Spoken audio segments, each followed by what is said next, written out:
மா தலைவர் மாநாடு போயிட்டு இருக்காரு, நான் போயிட்டு வந்துடுறேன்னா. டேய் ஒரு நிமிஷம் இருடா. என்னம்மா? சரி.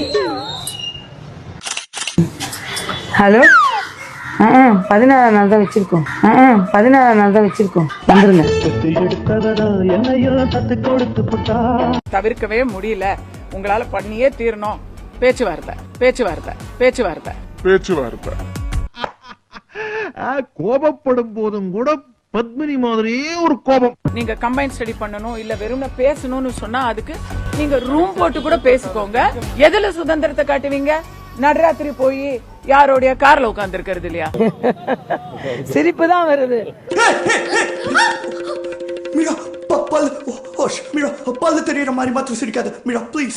ஜனநாயகத்தினை காக்க திமுக எந்த தியாகத்தையும் செய்ய தயாராக இருக்க வேண்டும். ஸ்டாலின் அவர்கள் திமுகவினருக்கு தெரிவித்தார். ஹலோ, என்ன கலாய்க்கிறீங்களா? உன் மூஞ்சியெல்லாம் நான் கலாச்சிட்டாலும் வாயில நல்லா வருது பாரு. போடி. அப்பா ஸ்டாலின் அவர்கள் இந்த கோயம்புத்தூர் பாலியல் வன்கொடுமை சம்பவத்தினால இல்லாட்டி பதவி விலகுங்க. எதுக்கு ரோட் சைடு பஜாரி மாதிரி கத்திட்டு இருக்க? பப்ளிக்ல எப்படி பிஹேவ் பண்ணனும் தெரியாது. உன்னெல்லாம் நல்ல குடும்பத்துல இருந்து வந்தவன் பார்த்தா ஓ நீ அந்த மாதிரி பொண்ணா? நீ கையில வளவியும் தலையை விரிச்சு போட்டுக்கிட்டு வந்து நான் கண்ணகி அப்படிங்கிற மாதிரி எல்லாம் நீ பேசுறதெல்லாம் லாஜிக் இல்லம்மா. எரிச்சா கண்ணகி, அதை நான் புராணத்துல படிச்சிருக்கேன். இப்ப உன்னை விட்டா போய் கோயம்புத்தூர் எரிச்சிருவோம் விளையிலமா. கண்ணகி வாழ்ந்த கதவெல்லாம் அப்போ போயிருச்சு. இந்த பாரு ஓவரா பேசினேன்னு வெயி தூக்கி கொண்டு போய் மறுபடியும் கடலை போட்டுருவேன். அப்புறம் ஆசிபாங்கிற ஒரு 8 வயசு பிள்ளைய எடுத்து குட்டியச்சவராக்கி மீண்டும் நினைச்சு சில நாய்கள்லாம் குதறினாங்க. அதுவும் ஒரு ஆட்சியில் நடக்கத்தான் செஞ்சு. இது நியாயமா? இப்ப என்னங்கிறதுக்கு பொள்ளாச்சியில வந்து விடுங்கண்ணா அப்படின்னு சொல்லி பெண்கள்லாம் கதறினாங்க. அப்பவுமே ஒரு ஆட்சி தான் இருந்துச்சு. வெக்கமா இல்ல உனக்கு? சோறு தானே திங்கிற? அறிவு கெட்டவனே, மானம் கெட்டவனே. ஆட்சியில எல்லாமே நடந்துட்டு தாமா இருக்கு. உங்க அப்பா வந்தாலும் சரி, எங்க அப்பா வந்தாலும் சரி, ஒரு மனிதன் தனி மனிதன் ஒழுக்கம் இல்லைங்க போகும்போது யாருமே திருத்த முடியாது. திமுக அழிக்கிறதுக்கு நீங்க என்ன புடுங்கி போடுறது? உங்க வீட்டு புல்லா ஆலமரம், அத முதல் நினைச்சுக்க.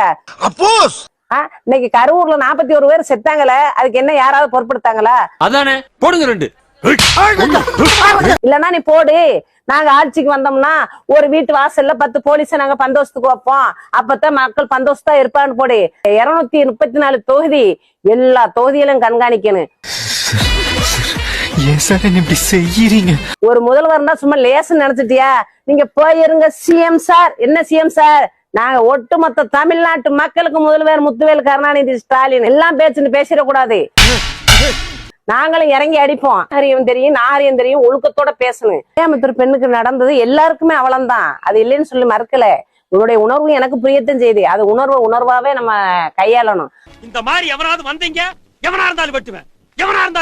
அதை விட்டுட்டு தேவையில்லாம வந்து சிஎம் விமர்சனம் பண்றதுல எந்த தகுதியும் உனக்கு கிடையாது. சிஎம் என்ன விட்டுட்டாரா? இன்னைக்கு காவல்துறை 3 பேரையும் சுட்டு பிடிச்சிருக்காங்க. இனி கோர்ட்டுக்கு கொண்டு போனா அவங்களுக்கு தூக்கு தண்டனையா இல்ல கடைசி வரைக்கும் சிறைச்சாலைங்கிறது கோர்ட் முடிவு பண்ணு. நீ முடிவு பண்றதுக்கு ஒண்ணு நீ ஒண்ணும் பெரிய ஆள் இல்லம்மா. தேங்காய குண்டி அடிச்சேன்னு வச்சுக்க பொழந்துருவன். மரியாதை ஓடி வரட்டா மாமே. ஜனநாயகத்தை காக்க எந்த தியாகத்தையும் செய்யணும்னா அவங்க இன்னைக்கு எஸ்ஐஆர ஒத்துக்கணும். உள்ளுக்குள்ள உறுத்தல பொறம்போ அப்படின்னு உங்க மனசாட்சி உங்களை பார்த்து கேள்வி கேட்காத மிஸ்டர் பார்த்தசாரதி. ஏன்னா அது ஒரு ஜனநாயக கடமை. ஏன் ஜனநாயகம்? இதை விட்டு ஜனநாயகம்னு எதுன்னு நினைக்கிறாங்க? இப்ப கண்டுபிடிச்சிட்டேனே. எப்ப கண்டுபிடிச்ச? தமிழகம் பொறுத்த வரைக்கும் டெஃபினட்டா எந்த ஜன்மத்திலையும் தாமரை மலராது. அது உறுதி. உன் வாயாலேயே சொன்னியடா குரங்கு. ஜனநாயகத்தை காப்போம்னா உடனே திமுக ஆட்சிக்கு வருவது மட்டும்தான் ஜனநாயகமா? திமுக ஆட்சிக்கு வரக்கூடாது என்பதுதான் இன்னும் ஜனநாயகம். எப்படி சார் நீங்க வாங்க வாங்க, ஏன் பயப்படுறீங்க? வாங்க, நான் அடிக்கல மாட்டேன், வாங்க. ஏன்னா பாருங்க, பெண் கடத்தப்படுகிறாள். கோவை முழுவதும் ஒரு ஓல குரல் காதில் ஒலித்துக் கொண்டிருக்கிறது. அது எனக்கு பைத்தியம் முடிச்சு போச்சு. நான் லூசு. இதே மாதிரி டெய்லி வந்து உங்களுக்காக பிட்டா போட்டுறேன். தமிழ்நாட்டு பெண்கள் வந்து டேஞ்சர்ல இருக்கிறாங்கன்னு குறிப்பிட்டீங்க. ஃபார் இன்ஃபர்மேஷன் 2022 என்சிஆர்பி டேட்டா படி கொஞ்சம் புரியுற மாதிரி சொல்லியா, இந்தியாவிலேயே அதிக பாலியல் வன்புணர்ச்சி நடக்கும் கிரைம் ரேட் 100 வகை இருக்கு. நான் சொல்ல அதிக பெண்களுக்கு எதிரான பாலியல் வன்புணர்ச்சி நடக்கக்கூடிய டாப் 5 மாநிலங்கள் ராஜஸ்தான், உத்தரப்பிரதேஷ், மத்திய பிரதேஷ், மகாராஷ்டிரா, ஹரியானா. 5. ஓ வெரி குட். இந்த குணம் இருக்கா? கை கொடு. ஆமா, இதெல்லாம் நீ ஒருவேளை சோத்துக்காக பில்டப் பண்ணலன்னு எனக்கு எப்படி தெரியும்? இல்ல எப்படி நம்புறது? பாலியல் வன்முறை ஒரு மாநிலத்தில் நடந்தா அதை ஆதரிச்சு பேசுற கட்சி இல்லைங்க பிஜேபி. சந்தோஷம் பார்த்தாலே தெரிகிறது. தெரிகிறதா? நான் சொல்றது அது இல்ல அது சார். BJP நீங்க ஆதரிக்கிறீங்கன்னு நான் சொல்ல சார். ஆமா, நான் உனக்கு என்னடா கெடுதல் பண்ணேன்? நீ மேற்கொண்டு ஏலட்டி எலும்பு சம்பளத்தை புழிஞ்சு செய்வன வச்சு கெடுத்து விட்டு வந்திருக்கியே, அதுல என்ன உனக்கு அப்படி சந்தோஷம்? அண்ணா சும்மா ஜாலிக்கு பண்ணனே. இந்தியாவிலே நான் அதிகமா வந்து நடக்கக்கூடிய 5 மாநிலங்கள் பட்டியல் போடுறேன். 5லயுமே பிஜேபி ஆளுந்துட்டு இருக்கு. டாப் 5 5மே பிஜேபி ஆள மாநிலம். நீ கேட்ட ஒவ்வொரு கேள்வி என்ன செருப்பால அடிச்ச மாதிரி இருக்குடா. மாதிரி இல்ல, உண்மையிலே செருப்பால தான் அடிச்சேன். 5லயுமே பிஜேபி ஆட்சிக்கு வந்ததுக்கு அப்புறம் அப்படி இல்ல. 5னுடைய நான் சொல்ற 2022 டேட்டா சொல்றேன். இவனை எப்படியாச்சும் கழட்டி விடுமே சாமி. ஹிஸ்டரி எடுத்தீங்கன்னா 50 வருஷமாவே வட இந்தியாவுல வந்து பெண்களுக்கு எதிரான வன்முறை அதிகம். அப்ப நான் ஆட்சிக்கு வந்து என்ன செய்வேன் சார்? வருஷம் இங்க பார்லிமெண்ட் நடக்கும் சார். நான் நடக்கும் சார். இனிமேல் இந்த ஏரியால உன்னை பார்த்த கொன்று என்ன நடக்குது தமிழ்நாட்டுல? அது மட்டுமல்ல, திமுகவை சில பேர் ஒழித்து விடலாம் என்று இப்ப வரும்போது நான் பார்த்தேன். ஒழித்து விடலாம் என்று சில பேர் நினைக்கிறார்கள். அது முடியாது அப்படின்னு அண்ணன் ஸ்டாலின் சொல்றாரு. திமுக ஒழிக்க வேற யாரும் வேண்டாங்க, அவங்க கட்சிக்காரங்களே போதும். தூக்கி பிடி.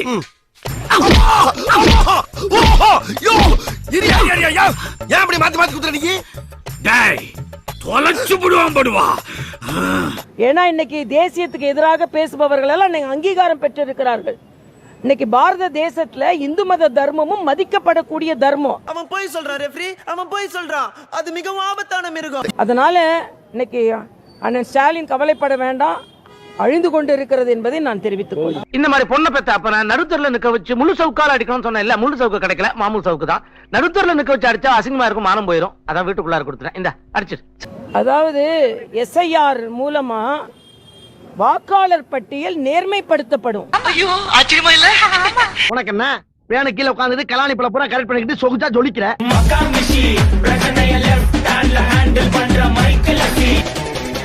வந்துட்டாயா வந்துட்டாயா. மா, தலைவர் மாநாடு போயிட்டு இருக்காரு, நான் போயிட்டு வந்துடுறேன்னா. டேய் ஒரு நிமிஷம் இருடா. என்னம்மா? சரி.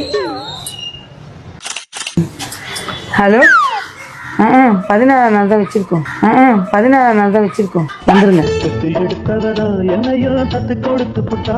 தொடர்ச்சியாக சமூக ஊடகங்களில் பார்க்கிறேன், என் மகன் இறந்து விட்டான், ஆனாலும் என்னுடைய தலைவர் என்னுடைய நடிகரை பார்க்க போகிறேன், இன்னொரு பிள்ளையை பெற்றெடுக்கலாம் என்று. என்ன இப்படி ட்விஸ்டாய் போச்சு? என் பிள்ளை அவசர சிகிச்சை பிரிவில் உள்ளே இருக்கிறார், ஆனாலும் நான் போய் என் தலைவர் நடிகரை பார்க்க போகிறேன், என் பிள்ளை இறந்தால் என்ன? உன்னை அசிங்கப்படுத்தினதுக்கு 6 நாள் அரசாங்க லீவே உள்ளாம் போல. அவ்வளவு பெரிய அகாடா நீ. பரவாயில்லை, என் நடிகரை போல் என் தலைவரை போல் இருந்தார், அதனால் நான் கணவனை கட்டிக்கொண்டேன் என்று தற்குறிகள் இருக்கிற போது கேட்டுட்டியா? ஓ, எல்லாமே கேட்டுட்டியா? ஐயோ டேய், நான் பேசி சரி பண்ணிடுறேன். இனிமே நீயே சொன்னால நான் இந்த வீட்டுல பாய். அவ்வளவு ஆத்திரமா இருக்க, இவ்வளவு நாளா கோவத்தை அடக்கி வச்சிருந்தேன். முதல்வர் அவர்கள் மறந்துட்டாரா?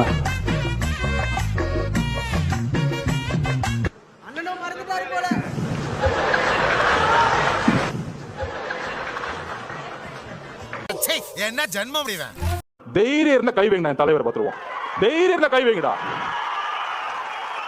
என்ன அதிகாரம் இருந்தா, போலீஸ் இருந்தா, தைரியம் இருந்தா முதல்ல வீட்டுக்குள்ள போயிடுங்க. நான் கேக்குறேன், ஒட்டுமொத்த காலேஜில் இருக்க இளைஞர்களும் உங்க வீடு தேடி வருவாங்க, ஞாபகம் வச்சுக்கோங்க. சார், காலேஜ் பசங்களை எடுத்துட்டு வந்து ஸ்டாலின் அவர் வீட்டாண்ட எடுத்துட்டு வந்து விடுவேன்றாங்க. ஃபர்ஸ்ட் இவங்க ஒரு 41 பேர் வீட்டுக்கு போக சொல்லுங்க. கரூர் இப்போ ஒரு ப்ராப்ளம் நடந்தது பாத்தீங்களா, அவரோட பொதுக்கூட்டத்துல 41 பேர் இறந்தாங்க. அவங்க வீட்டாண்ட ஃபர்ஸ்ட் இவர் போனாராமா? இன்னைக்கு இவர் பேசுறாரு, இவ்வளவு நாள் எங்க போயிருந்தாரு? கேஸ் போட்டு போறாங்க அப்படின்னு சொல்லிட்டு ஒளிஞ்சு நின்றவர் தானே. இன்னைக்கு வந்து வெளியே வந்து பேசுறாங்க. ஃபர்ஸ்ட் காலேஜ் பசங்க சொல்றாங்க தெரியுங்களா, காலேஜ் பசங்களுக்கு வந்து இவங்க வன்முறையை தான் கொடுக்குறாங்களே தவிர நல்ல ஒரு ஆட்சியை வந்து இவங்க கொடுக்கணுன்ற எண்ணம் கிடையாது. ரொம்ப சந்தோஷப்பா, நீ செய்யற ஒவ்வொரு காரியமும் பொக்குதே. இவங்க ஃபர்ஸ்ட் இவங்க கட்சியோட கொள்கையே, அந்த அவங்க உறுப்பினர்களுக்கு அந்த கொள்கையை பத்தி தெரியாது. அதனால எப்ப பாரு பெரியார் பெரியார், இவர் பெரியாரோட கொள்கையை இவர் ஃபாலோ பண்ணவே இல்லை. அவ்வளவு பெரிய ரவுடியா ஜகஜாலஜித்தி. இவர் வந்து ஃபுல்லா வந்து மேக்கப் பண்ணின்னு சினிமால நடிக்கிற மாதிரி நடிச்சிட்டு போட நினைக்கிறாரு. கூட இவங்க எல்லாம் சேர்ந்து பண்ணிட்டு இருக்காங்க. ஐயோ, கொத்தா இருக்க முடிய கூவமாக்கி குழப்பி நாரடிக்கிறியே. கொடைக்குள் கோகிலா கூப்பிடுறாரு வா. எங்க அம்மா எல்லாம் பேசுறது கஷ்டமா தான் இருக்கு. ஏன்னா அவங்கள தமிழிஷன்னு எடுத்துட்டு ஹிந்தி சங்கீத்தின்னு வேணா வச்சுக்கலாம். ஒரு தன்மானமிக்க எவன் இதை ஏற்பான்? தமிழர்களை பற்றி குறித்து சொன்னதாக திரித்து பேசுவதற்கு எனது வடுமையான கண்டனத்தை தெரிவித்துக் கொள்கிறேன். இங்க உட்கார்ந்துருக்கவங்க எல்லாம் தமிழர்கள் தான். ஏதோ பாரதிய ஜனதா கட்சி தமிழுக்கு வேறானவர்கள், தமிழுக்கு அவங்களுக்கு சம்பந்தம் இல்ல அப்படின்னு சொல்வதை நாங்கள் இன்றிலிருந்து ஏற்றுக்கொள்ள மாட்டோம். நான் ஏத்துக்க மாட்டேன். தப்பு தான் அது. நீங்க எல்லாரும் தமிழர்கள் தான். திமுக இருக்கிறவங்க மட்டும் தமிழர்கள் கிடையாது. தமிழ்நாட்டை சார்ந்த தமிழர்கள். இன்னைக்கு நம்ம தமிழர்கள் பீகார்ல வேலை செய்யறாங்க, டெல்லியில வேலை செய்யறாங்க, மும்பைல வேலை செய்யறாங்க. ஏதோ பேசுறதுக்காக நான் பேசிட்டு இருக்காத, நேரத்தை கடத்தாத, நல்ல விவரமா பேசு. எல்லா தமிழர்களுக்கும் கொடுக்க வேண்டிய மரியாதை எல்லா இடங்களிலும் கொடுக்கப்பட்டு கொண்டிருக்கிறது. நாங்க தமிழர்கள் தான். பார்த்தா அப்படி தெரியலையே. இன்றில் இருந்து நான் சொல்றேன், ஏதோ பாரதிய ஜனதா கட்சி தமிழுக்கு வேறானவர்கள், தமிழுக்கு அவங்களுக்கு சம்பந்தம் இல்ல, தமிழுக்கே ஒட்டுமொத்த சொந்தக்காரங்களும் குத்தகைக்காரங்களும் திமுக காரங்க தான் அப்படின்னு சொல்வதை நாங்கள் இன்றிலிருந்து ஏற்றுக்கொள்ள மாட்டோம்.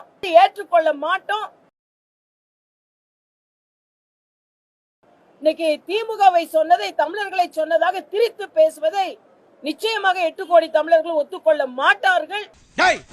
இந்த பாடி எத்துமா எங்க எரிங்கடா. எங்க அம்மா எல்லாம் பேசுறது கஷ்டமா தான் இருக்கு. ஏன்னா அவங்கள தமிழிஷன்னு எடுத்துட்டு ஹிந்தி சங்கீத்தின்னு வேணா வச்சுக்கலாம். ஒரு தன்மானமிக்க எவன் இதை ஏற்பான்? ஒரு கடல் பரப்புக்குள்ள 12 நாட்டிக்கல் மைல் தான் ஒரு நாடு ஆதிக்கம் செலுத்தணும்னு கொண்டு வந்திருக்கான், சட்ட ஒரு வரைவு கொண்டு வந்திருக்கான். ஆனா இலங்கை மொத்த கடல் பரப்பும் தன்னுது போல அது பாருங்க, தினம் நம்ம ஆளுகளை கைது பண்ணிக்கிட்டு சேட்டை பண்ணிக்கிட்டே இருக்குது. அவன் என்ன கற்பிக்கிறான்? தமிழன் திருடன் என் எல்லையில மீனை திருடிட்டு போறான்னு அவன் கட்டுறான். சந்திரபாபு நாயுடு என்ன செய்யறாரு? தமிழன் என் செம்மரக்கட்டையை வெட்ட வர்றான், கடத்த வர்றான்னு எங்களை திருட்டு போட்டம் கட்டி சுட்டு போடுறாரு. எனக்கு வருத்தம்ப்பா, எனக்கு ரொம்ப வருத்தம். இவர் என்ன பண்றாரு? ஒரிசால என்ன சொல்றாரு? உங்க கார்த்திகை பாண்டியன் உங்க தமிழன்ட்ட நாட்டை கொடுக்க போறீங்களா? தமிழன்ட்ட அதிகாரத்தை கொடுக்க போறீங்களா? இங்க பூரி ஜெகநாதர் கோயில் உண்டியலும் சாவியும் அவன்கிட்ட இருக்கு தமிழன்ட்டேங்கிறப்பல நீங்க மானம் கட்டு போய் ஓட்ட போடுறீங்க. நான் என்ன கேட்கிறேன், இது நீங்க வீர திருமகன், நீங்க நாட்டின் பெரிய தலைவர், மதிப்புமிக்க தலைவர்.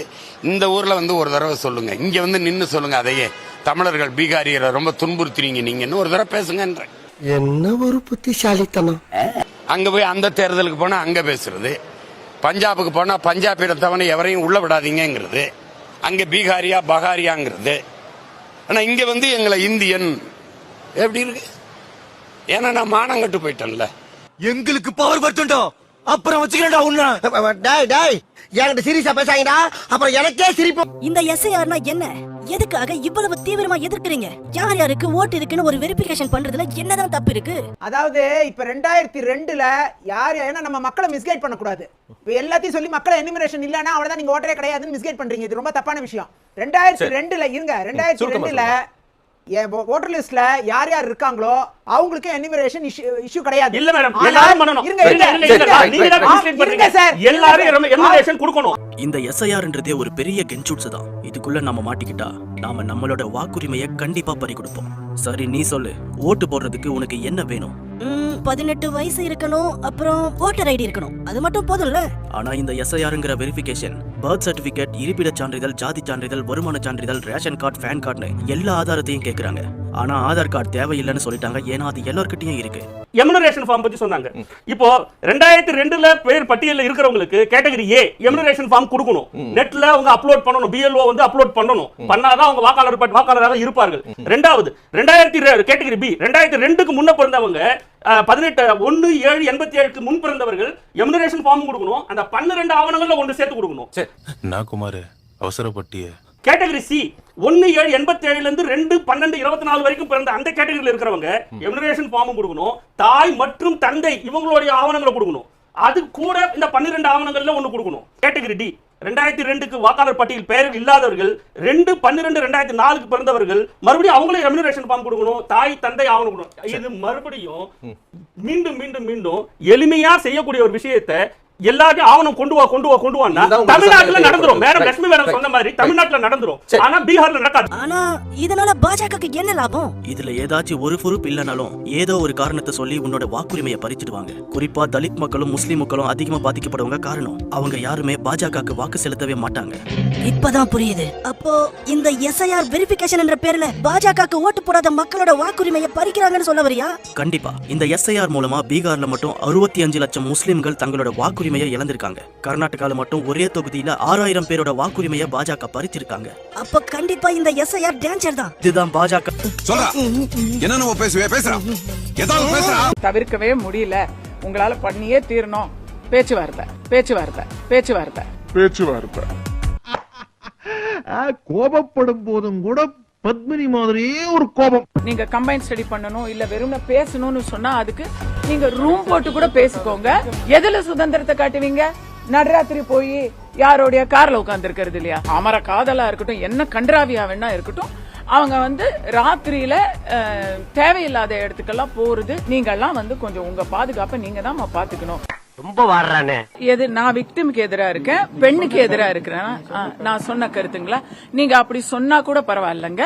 நான் ஒரு 13 வயதுல ஒரு டீனேஜ் டாக்டரோட தாய். நான் கொஞ்சம் பொதுவறியோட இருக்கணும், ஜாகிரதை உணர்வோட இருக்கணும். வேலை கெட்ட வேலையில ஊர் சுத்தக்கூடாது அப்படின்னு அது எந்த காரணத்துக்காக வேணா இருக்கட்டும். அது வியாபார நோக்கமா இருக்கட்டும், இல்ல அமர காதலா இருக்கட்டும், என்ன கன்றாவியா வேணா இருக்கட்டும். நானா இருந்தா